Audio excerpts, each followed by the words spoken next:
Hi guys, this is an old video of our memories in Macau. Binibidyo ka. Ninyo ang aming tulong, huwag po kayo magkatumiling, kami ay tawagin.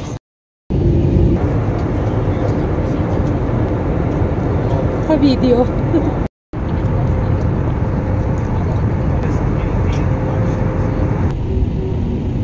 Hello everyone, this is Miguel. Welcome to Macau International Airport in Macau. This time guys, halos papunta na kami sa immigration, no?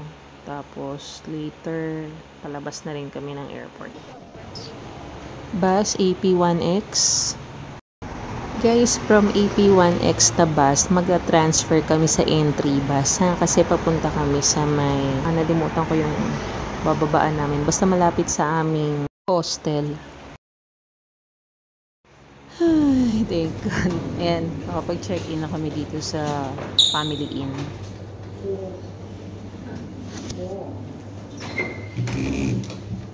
Hey guys, 11 PM na ngayon, ha? Hala, ang dilim. Lagay mo yung cord. Buksan mo yung aircon. How do I open it? Eri, tingnan mo dyan. Hala, kawawa naman. Pagod na ang anak ko.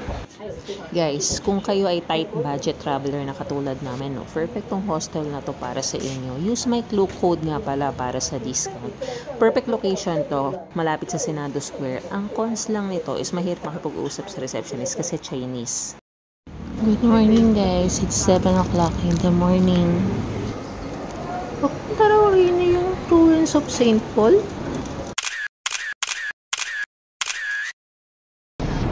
Grabe. Ayun yung Grandes Boa, oh. Kasakay na kami ng bus, papunta na kami ng The Venetian. 6 pataka nga pala bayad namin dito. Excited na kami.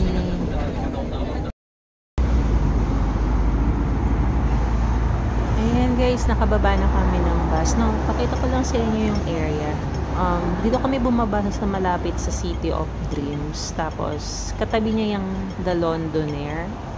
And then, katapat niyang The Londonaire is, ayun, yung Parisian with my cute daughter. And then, ngayon, ito naman, ito yung The Venetian. Papasok tayo dyan, tatawid tayo dyan. Sa loob niyan may Grand Canal at casino.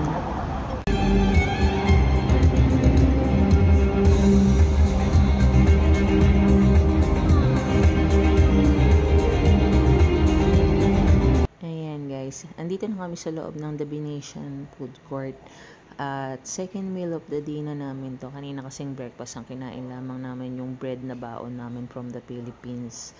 Tapos bumili lamang kami ng Portuguese egg tart sa labas. Ang order namin ngayon ay beef with pepper and spicy sauce and beef noodles. Almost 200 pataka na to kasama yung drinks. Medyo pricey siya kasi nga nasa mall.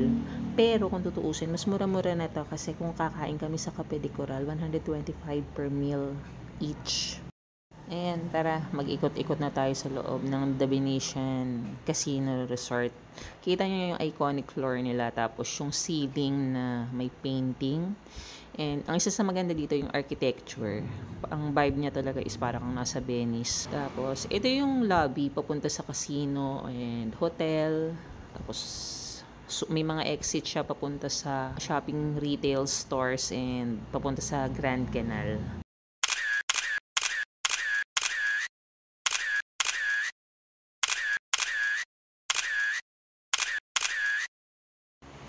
Hi guys! Ayan, andito na kami sa Macau. Story time muna tayo, ha.